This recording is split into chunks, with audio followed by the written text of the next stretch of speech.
Welcome to Advent of Tessellations 2024.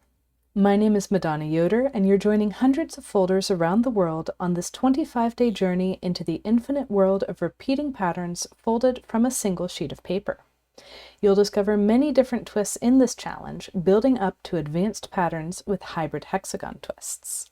On day 3 of Advent of Tessellations, we're folding this pattern that has all closed triangle twists, and it actually has the same pattern on both sides of the paper.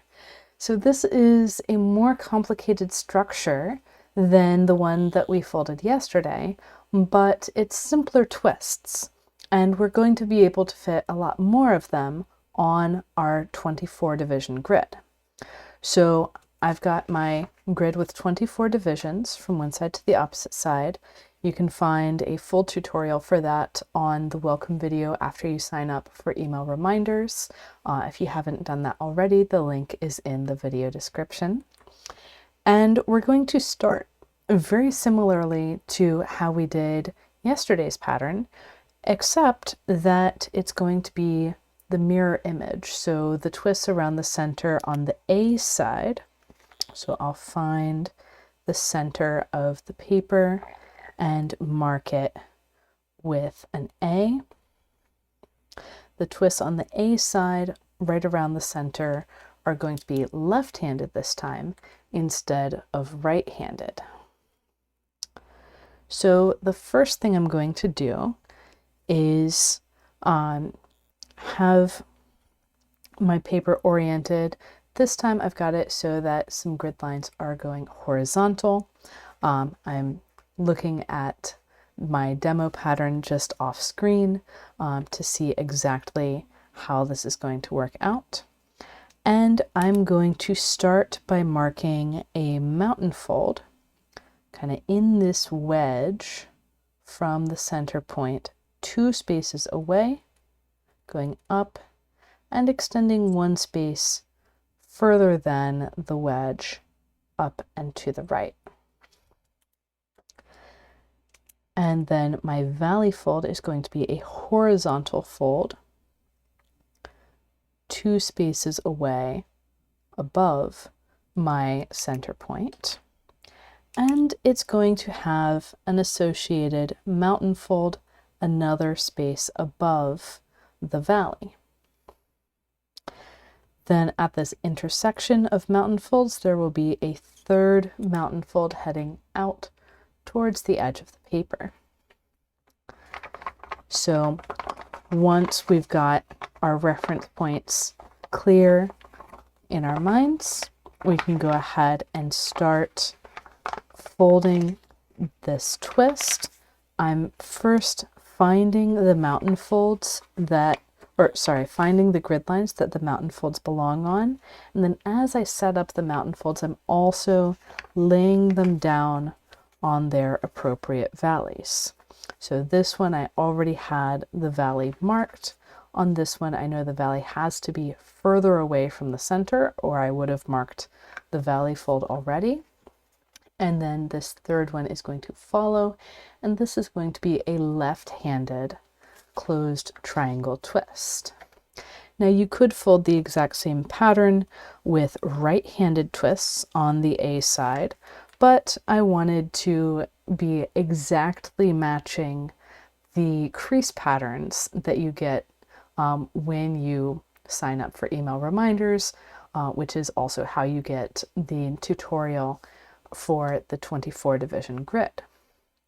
Of course, I have other free tutorials on dividing triangle grids and odd divisions, but this one is specifically on a hexagon for Advent of Tess. So from here, I'm going to flip to the other side of the paper to fold the 2 next twists on the opposite side, and these are the 2 twists on the plates that are bordering our center region.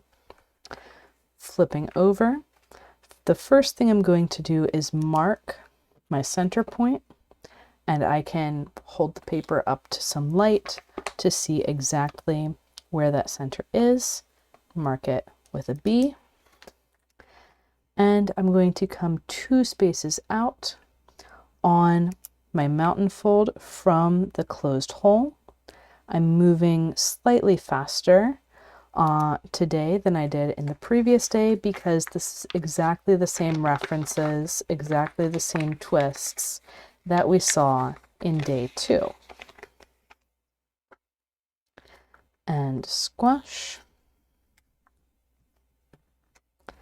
And then on the other pleat, we're again going to come out 2 grid spacings to find the center of the twist, erasing the mountain fold that goes past that center. We'll find our 2 new directions of mountain fold and rotate them around so that they match the rotational sense of the pleat that already exists. And squash. Now we have 2 parallel pleats that are bordering the B region. So I'm going to grab them with my right hand and flip over. Now they are horizontal, heading out to the right hand side. And I'm going to choose to jump straight into the triangle wrap as we go around. If you want to see how to do this sequence without the triangle wrap, you can see yesterday's video of how we completed the center. So first, our positions, coming 2 spaces out from the closed hole. I'll be setting up both of these triangle twists at the same time. And one of the things that I want to mark to make this easier for us is where our mountain and valley folds are going in this middle area. So setting up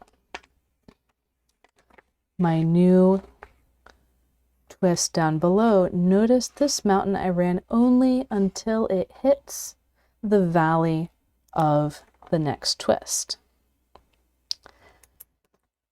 We're going to have this mountain fold go 3 grid spacings until it hits the valley. The valley fold down below will meet up with this valley fold and head off to the edge of the paper. And the mountain fold coming in here will also create a Y and head off to the edge of the paper. So that point with the 3 mountains is going to come up higher than the point with the 3 valleys. And this extension of a mountain fold is going to get erased to find our second closed triangle twist here. These mountains, or this mountain and valley, is going to continue all the way out to the edge of the paper. And we can finalize the setup of our 2 triangle twists and the triangle wrap between them. On the other side of the paper, this triangle wrap looks like a 3-way intersection of mountain folds that has been laid over instead of twisted. Returning to the side where we have twist squash, we're going to press to squash both of these twists and then flip over to squash.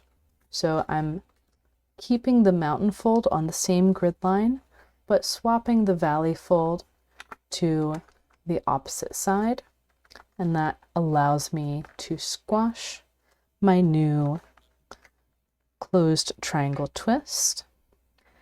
And then I'm going to return to the A side so you can see, starting from a consistent side, how you would go about adding the next twists. So what's different about this tessellation from the one yesterday is that the next twist that's added is not going to be a center of a cluster of 4 twists. Instead, the next twist is going to be a corner of a cluster of 4 twists. These 6 twists in the middle, 3 on this side and 3 on the other side, are not part of the clusters of 4 at all. So stick with me and we'll get through the whole thing. We're going to be going around in 2 passes around the center to get all of these twists in place. So first, I have a closed triangle twist that is coming from, that is going to be folded on the pleat coming from the closed hole on the other side. And it's going to be only 1 spacing away to get to the center of that twist. So notice I don't have to move anything else. I'm just working with that 1 pleat, and I'm opening up, pushing from behind until I get to my target intersection point, and then I can find the other mountain folds that come out evenly from that point, lay those pleats down, and squash.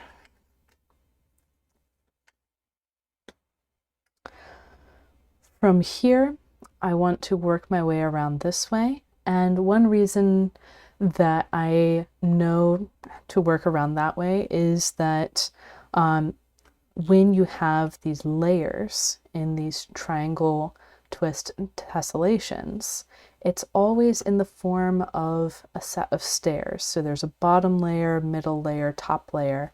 There can be any number of layers, but it's all in a clear order. And typically, if you start at the top of the stack, you'll have an easier time starting at the top and working your way down than trying to work from the bottom on up. This is after years of observation and teaching. There's nothing particularly inherent about that. So starting here, I'm going to have another closed triangle twist on the same side of the paper. And that means I'm coming 1 space out to find the center, and then opening the existing pleat, running my 2 new directions of mountain folds out. I'm keeping the bottom pleat of the stairs closed and forming a pleat overlap over it, and squashing my new twist. Now this twist actually is going to be the center of a cluster of 4. So I'm going to go ahead and mark that with a C. And now we have a pleat overlap where one of the twists is going to be the corner of the cluster, and the other twist is going to be on the opposite side, because one rule that we do have is these 6 central twists, whatever twist comes next is on the opposite side. So pleat coming from one of the 6 central twists, that twist is going to be on the other side then. And here again, we're going to use a triangle wrap. I'm going to have the valley fold coming down, and as I open this up, one of the things I'm doing is I'm setting up already the mountain fold that's hitting my intersection, 1 grid spacing from the corner of the existing twist. And instead of pinching the 3rd direction right away, I'm going to allow the pleat coming from that central twist to open enough that I can pop down the valley fold all the way down until it hits the next valley fold, and then lift up that 3rd mountain that I wanted originally, and allow, notice the intersection of valleys down below, and we're going to have an intersection of mountains in there up above. Allow that to close back over and squash the new twist on top, and then grab that triangle wrap, flipping over. I see the wrap, going to flip the pleat that's free and squash the new twist. Now on this side, we saw already that the twists that we add from the center are going, or the twists that we add on the pleats coming from the central twists are corners of the new cluster. This particular one has one pleat going into the center, one going to the cluster on the other side, and that leaves only one pleat to go into the center on this side. So we're going to be coming one space out from the corner of the existing twist, opening the existing pleat to put in our two new directions of pleats. Notice that this top pleat stays closed and we fold through it to create a pleat overlap. And then we can squash our new twist. And now we get to repeat the move of adding another corner twist. So I'll add a C for center. We're adding another corner twist and a triangle wrap. So opening the pleat from our center twist of the cluster, then I'll open the pleat of the next twist, and I want to open it just enough that I can pop that valley down, and I want to let that valley, so what I'm noticing is more important than defining the third direction of valley right now is lifting the mountain fold that I want next. So running this again, I'm opening the most recent pleat, identifying the center of the twist that I want, opening up more. I can find where the valley is passing through, which is one spacing out from the corner, and I'm popping that down so that the low point in my paper is where those valleys are intersecting. And I'm lifting the mountain up, adding a mountain beside the valley that's now running out to the edge, and letting that close back in place. Then I can finalize the pleats for my latest twist and squash. Flipping over, I'll take that triangle wrap and turn it into a closed triangle twist. And then same logic as we saw before, I only have one pleat free that needs to go into the central twist of the cluster on this side. So I'll put in a closed triangle twist centered one spacing out from the corner of the previous twist, and give it a little C.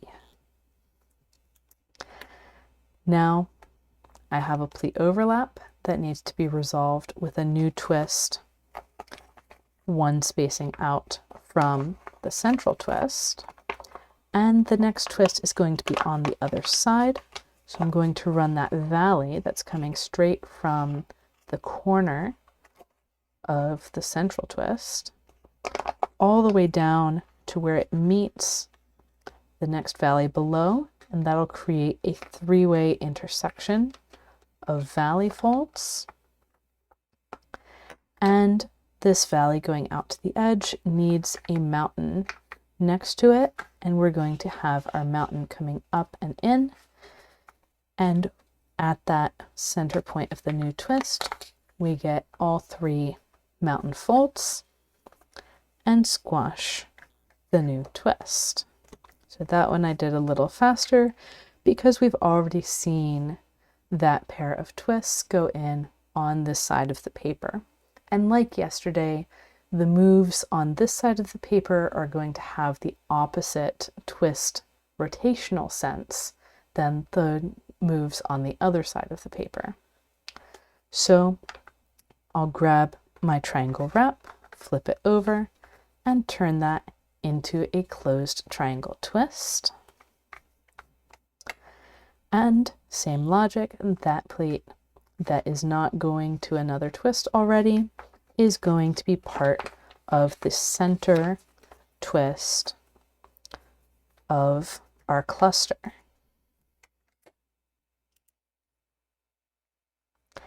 And then the next overlap is going to be resolved with a new corner twist on this side.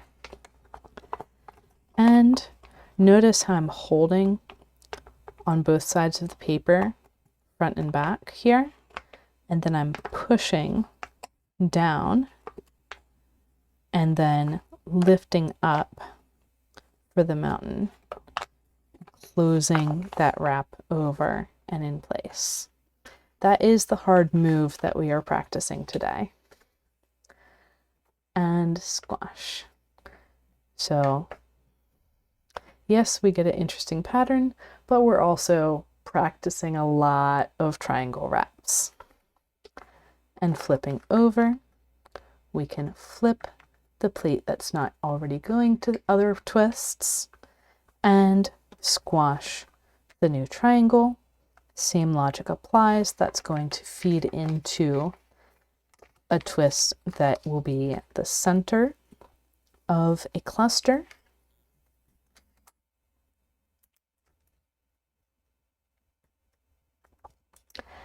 And then that will feed into this overlap where we have the corner twist and the wrap. Here we have 2 pleats that we're crossing because we're approaching the end of this ring around the center. So opening up, I'm going to open just the first of this pair of pleats. The bottom one is going to stay folded the whole time. And I'm going to grab this, pop down so the valley is passing 1 space away from the corner, and wrap the paper around. Notice this bottom pleat stayed folded the whole time, and I folded through it with the pleat going out to the edge from the triangle wrap. And then this twist up above is going to be a closed triangle that we can go ahead and squash. From there, we'll flip over to the other side of the paper and squash our new triangle twist from the wrap. And here we have pleats overlapping, so the pleat going this way and the pleat going this way. And both of those actually are going to be closed triangle twists on this side of the paper. So we can open them up. This might look familiar from day one. We've got this raised platform, and this time we're going to twist those 2 corners. Now the easiest way to squash this, instead of trying to squash them both at the same time, is to take this twist that has already been folded and lift the corner that's kind of on the inside here and fold that twist in half to squash first one of these closed triangle twists, and then we can lift that corner back out to squash the second. And that one is the center of our set of 4 twists that are eventually going to go here. So we've made it all the way around the center, And now I want to flip back to the A side just so we have a consistent side to start on. We've got kind of the logic of the pattern locked in place. And by that I mean we have the center of a cluster on this side, and the center of a cluster on the other side. And those are our three positions of threefold rotational symmetry, by which I mean you see the same thing in three different directions from those points, assuming an infinite pattern. So we're not considering edge effects when we say three of the same thing. We're also assuming that the pattern has been completed already. And so we're projecting our completed pattern onto the paper as we see it to say, okay, from this point I see two of the same, now let's make the third be the same. And usually when I work in a ring around the center, I do it like I did that previous ring where I'm following the overlaps. And when I don't have any overlaps to follow, I am adding a new twist at the top of the layers that I'm working on. For this next ring around the center, we're going to end up with some places that would be pleat overlaps, but our pleats are going to meet right at the edge of the paper, and so we don't need to bother with the partial twists that would result from resolving that overlap. So what I'm going to do is start with this pair of parallel pleats. These are both going to have twists on the same side of the paper, but the twist in between them is going to be on the opposite side. Both of these pleats are going to have twists as close as possible to whatever's next to them. So in both cases, the valley is coming right from the first contact with the next twist over. So in this case, the corner of the twist on the same side. In that case, the closed triangle hole. So I know that that is the case because here we have another of those threefold rotational centers, and coming out the other direction of that, I've got a closed triangle right at the closed hole that's on the other side. So when I'm setting this up, I want to run my mountain. In this case, it's just two spaces until it hits the valley from the next triangle twist. And then the valleys can form a three-way intersection and wrap. And you'll usually see that one of these two triangles is going to be slightly easier to squash first, because once the first one is squashed, it'll provide a more stable platform for the second one. But which one is which is kind of a judgment call. I usually go with the one that looks like it's on the bottom layer. And then we've got that three-way intersection, or sorry, the triangle wrap that we can flip and turn into a triangle twist. Now we have a new set of parallel pleats. Really, we could go either direction around. We're going to mostly be doing the same set of moves over and over. It's just whether the cluster on this side is above or below, depending on which side of the paper we're on. But let's go with this pair. And there's that third pleat in the set that we're going to just ignore, because it's going to turn out that we don't actually need to fold it. Now, if I had a bigger grid, if I was working with 32 divisions, I would do this slightly differently. But more in a working my way around the set of parallel pleats all the way around, instead of doing the same move independently, more or less, on the 6 different sides. So we've got our valley coming from the corner of the closed twist on this side. Down here we've got our valley coming from the closed hole. That's a corner of the cluster of 4. And our mountains follow one spacing away.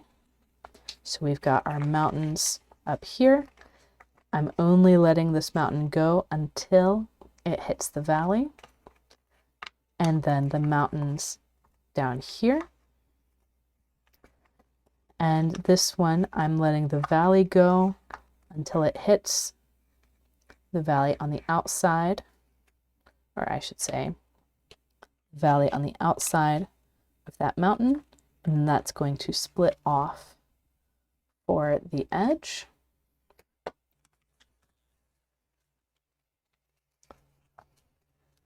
And there's my triangle wrap. This layer is going to just tuck up underneath, and we can squash one twist and then the other.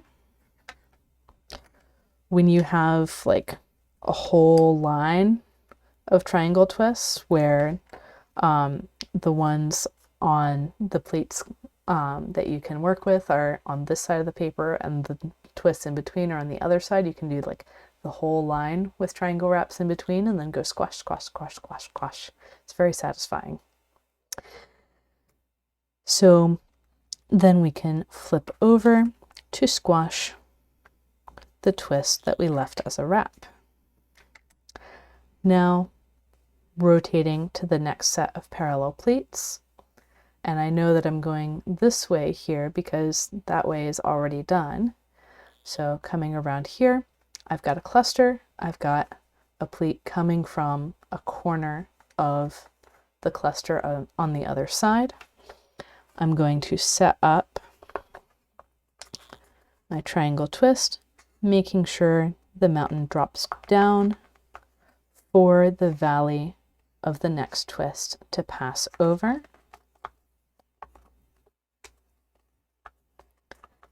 And that will form a wrap. And over here, I'm just going to be careful to tuck the little flap coming out on this pleat under the new pleat that will hold it in place, and squash.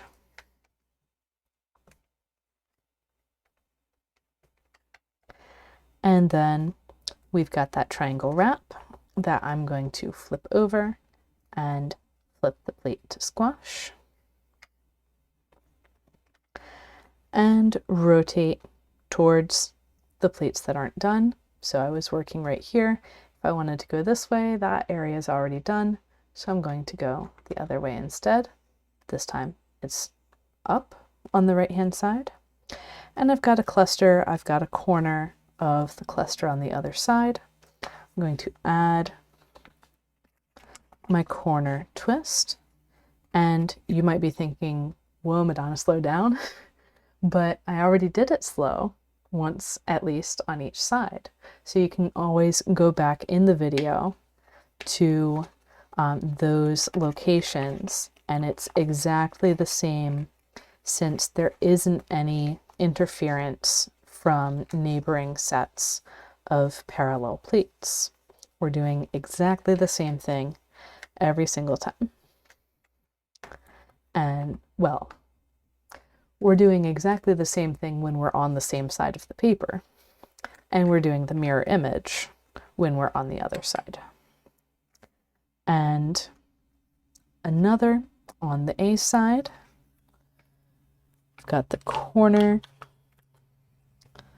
twist of this cluster, and I'm letting the valley of the next twist pop through and setting up that last pleat of the new twist to squash each in turn.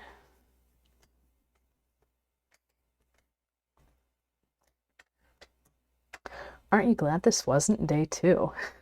I actually flipped day 2 and day 3 after I folded the demos because I saw that this one, besides just having a lot more twists, used so many triangle wraps.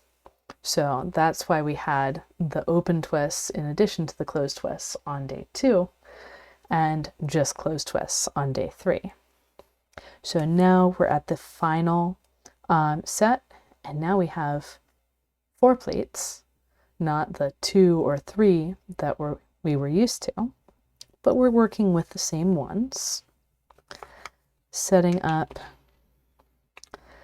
the triangle that's completing the cluster, making sure that mountain's only going 2 spaces so that the valley of the next twist can cross over, and making sure that we set up the 3-way intersection of valleys down below with the 3-way intersection of mountains up above, and laying this all out to squash and squash. And one thing that we've been doing as we work our way around is having this pleat happen second and therefore wrap around the pleat that was already existing. With this order, it was reversed, so if we want it to be exactly the same all the way around, we can tuck that layer underneath. It's not really going to make a difference, but if you want it, if you're a perfectionist like me, then you pay attention to these things. So that's what's going on with the pattern today. I would have to double check in my notes what I actually call this pattern. It's something like Swirling Pyramids. That might actually be it. And like all of the other patterns that we've talked about, it can repeat infinitely given enough grid. And the backlighting, again, is what keeps drawing me back to Tessellations. So we've got that negative space star again in the center, and this time we've got those pyramids of triangle twists that show up on both sides of the paper. So happy folding, everybody. Tomorrow we're going to return to using closed and open triangle twists in that simpler structure. But that time tomorrow we're going to be using more open twists and fewer closed twists. So it's a little bit of an increased challenge. So happy folding, everyone. Make sure to tag me at Gathering Folds on Instagram or Facebook so I can see what you folded and share it with everyone else who's folding along with you.